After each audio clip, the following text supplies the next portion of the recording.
जर आपल्यात हिंमत असेल ना आणि आपल्या खेळात सच्चेपणा, तर समोर शत्रू कोणीही असेल त्याला हरवणं फार कठीण नाही.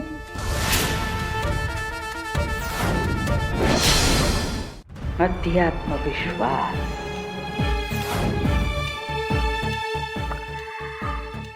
हाच अध्यात्मविश्वास एकदा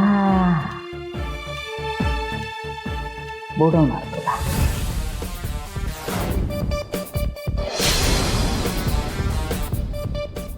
ते तर येणारा काळच सांगेल माईसाहेब.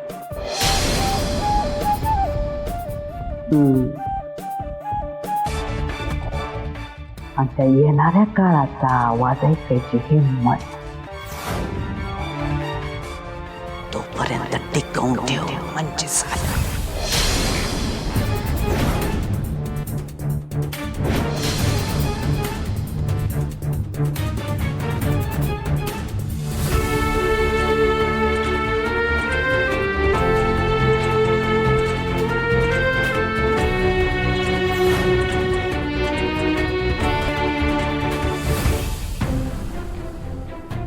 काशीना तर काय सुरू आहे हे सगळं? फोन लावू का तिला? हो नको, विचारावं तर लागलच ना. जाऊ दे.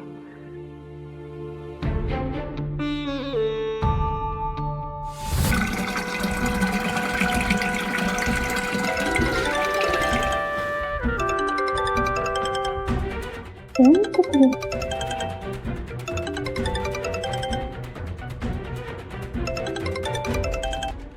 हा बोल आई. अगं मला सांग, काय चाललंय हे सगळं? हा, माईसाहेबांनी खरंच घोटाळा केलाय का ग? आली बातमी तुझ्यापर्यंत? खरंच केलाय? अगं मग तुला स्वतःला पुरावे द्यायची काय गरज होती? काय गरज होती म्हणजे?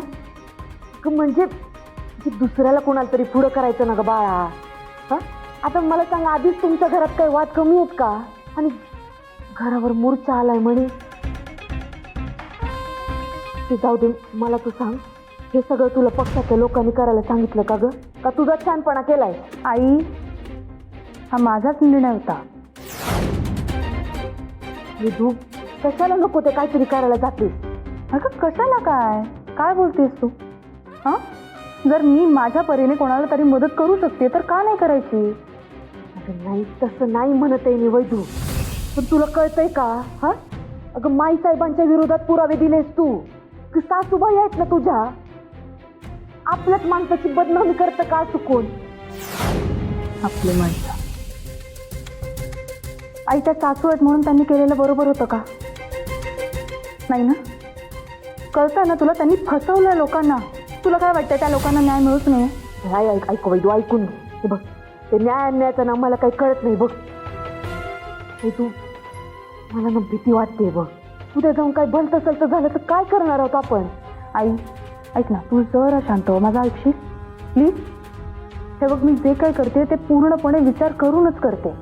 आणि तूच म्हणतेस की नाही, काहीही झालं, कितीही अडचणी आल्या तरी नेहमी विजय हा सत्याचाच होतो म्हणून. मग तेच होणार. काळजी करण्याची काहीही गरज नाही आहे. ओके आई, मी करते तुला नंतर कॉल. हां हो. अगं पण ऐक ना वैदू. Hello hello. काय करायचं या पोरीचं?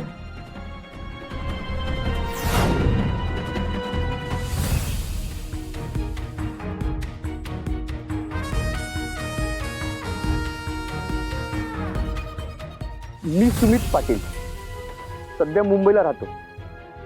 आज हा व्हिडिओ मी एका कारणासाठी करतोय. कारण आता शांत बसणं म्हणजे खोट्याला साथ देणं होईल.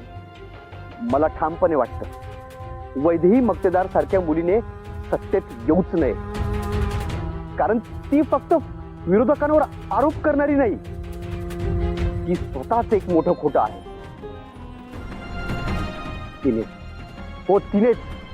तिने माझी फसवणूक केली आहे.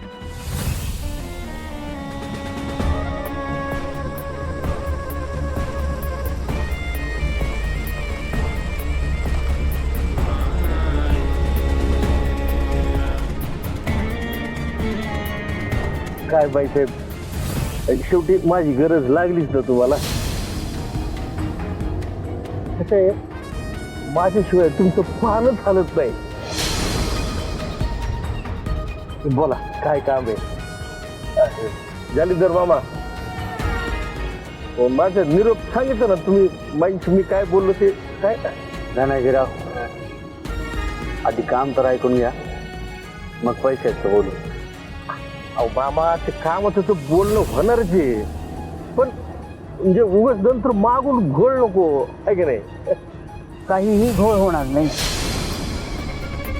हे काम फक्त तुम्हीच करू शकता.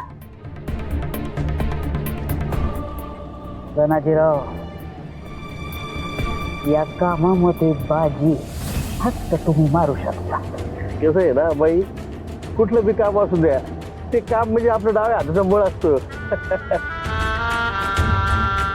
आणि हा, ज्या कामाचं दाम मिळणार असतं रोख, असं कुठलं बी काम मी करत असतो एकदम चोख. मग तर काम एकदम सोपं आहे. बदनामी करायची आहे.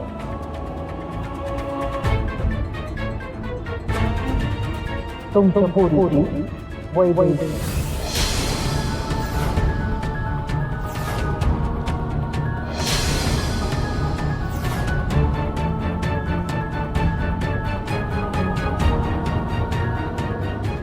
का का का असं का करायचं?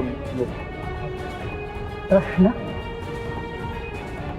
खूप प्रश्न पडायला लागले तुम्हाला. 1 वर्षापूर्वी पोरीला विकलं होतं तेव्हा नाही पडले प्रश्न. घाबरला का काय? धनाजीराव, प्रश्न विचारायला तुम्ही घाबरला का काय? अहो, नेमकं काय करायचं? फक्त एवढंच सांगायचं. वैदई, तुमची पोरगी चांगल्या चालीची मुलगी नाही.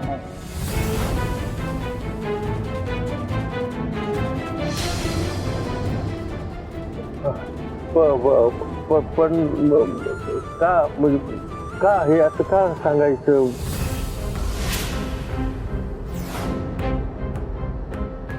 नाही म्हणजे